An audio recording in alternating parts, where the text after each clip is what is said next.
Hello guys, so sa video na to ipapakita ko sa inyo yung pag-calibrate ng pH meter. So ito guys, yung ginagamit ko sa mga halaman ko, DDS meter saka pH meter. So ito, aside from the master test kit ng API, pwede natin gamitin tong pH meter na to check the pH level ng axolotl tank natin. So ipapakita ko ngayon kung paano ko kinakalibrate. So nag-prepare ako dito ng 4 glasses of water. So they are same water, distilled and dechlorinated. So I get it from the drinking water bottle. Yung tatlo is lalagyan ko ng buffer water. Yung isa ay 4.01. Yung isa is 6.86. Then yung isang buffer is 9.18. Then yung isa ko is yung panglinis ko lang ng tubig. So, simulan natin. Halo ko muna yung buffered powder sa kanilang glasses. Hintayin muna natin ma-dissolve yung mga solution. So, ito guys. Na-dissolve na yung mga solution powder dun sa tatlong glass. So, sisimulan ko na siyang i-on yung pH meter. Then, ipapabad ko sa unang glass. Yung pagbabad ko, guys, babad lang siya. Then, hindi ko na siya hawakan kasi para mag-stable. Kasi pag hawakan ko pa siya, aalog. 18. Nakikita nyo ba?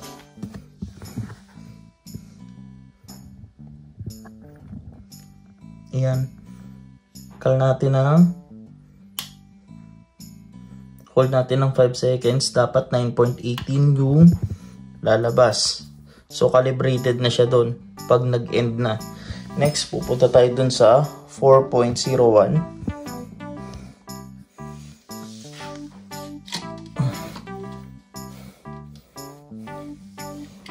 Yeah, linisin muna natin. Panglinis ko.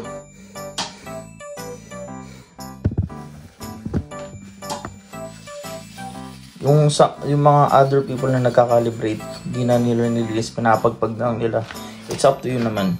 Pero gusto ko, malinis lang talaga sa akin bago ko ibanlaw dun sa another solution powder. So next is yung 4.01. Babad natin.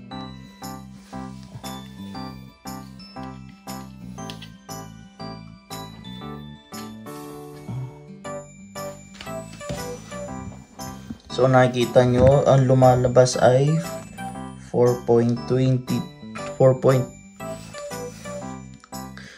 Nagre-read pa siya.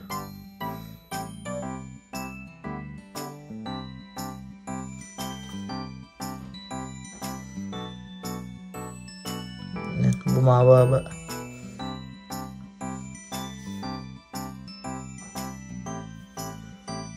Yun, 4.01 tapos nag 3.98. Ngayon, ikakal ko ng 5 seconds. Dapat lalabas ay 4.01. Then, focus natin. Okay. In 5 seconds. And 4.01. And then, mag-e-end. Calibrated tayo. And then, pagpag. Same routine.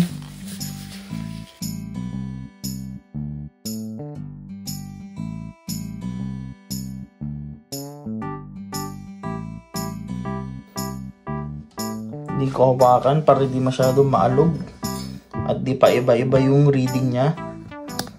Baba ko ng konti. Siya ay dapat ay 6.86.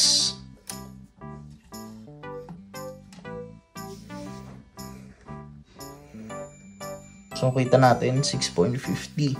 Ngayon, same din nung sa dalawa, 5 seconds, nakahold yung cal.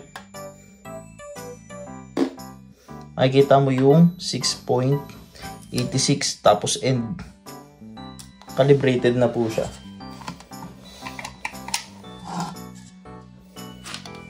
So, yun na guys.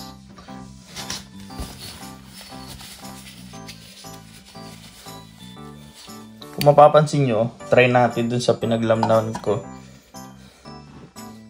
Ito walang buffer. Pero lumalabas na yung pH level nito ay bawal pa natin. Nasa 6.8. Ayun, so guys. So pag natapos nyo nang i-calibrate yung pH meter is ugasan nyo uli ito ng tap water lang o yung panglinis, kasi wag nyo hahayaan ito na matuyo siya ng binanlawan na calibration. So again, uhugasan natin ulit ito ng distilled water na walang buffered powder. So para maalagaan natin ito mabuti, una is lagi natin siya ihikip dito sa casing niya. Kasi pag naalog to or magulo, yung sensitivity niya, pwede itong magloko. So, pwede natin siyang ilagay sa place na cornered, yung hindi siya magagalaw. Huwag nyo na ihalo sa ibang items na hindi siya, halimbawa, hindi siya nagagalaw. Halimbawa, ilagay nyo dito, tapos inaalog-alog nyo. Pwede siyang magloko and mahulog. Pag na-drop nyo ito, may tendency din siya na gumagana siya, pero sira na. Next is, wag natin i-calibrate siya sa sobrang init na kumukulo or frost na temperature, yung cold na. Kasi pwede ding masira yung electrodes niya. Next is yung sa linya. So guys, pag mag-check din pala kayo, dapat buksan lang natin. Hanggang dito lang yung isa-submerge nyo. Okay? Trust me, kasi proven and tested na to. Gawa ng pag ito ay binabad nyo hanggang dun sa screen, masisira po siya. So dapat, hindi siya waterproof guys ha, ang pH meter. Hanggang dito lang siya.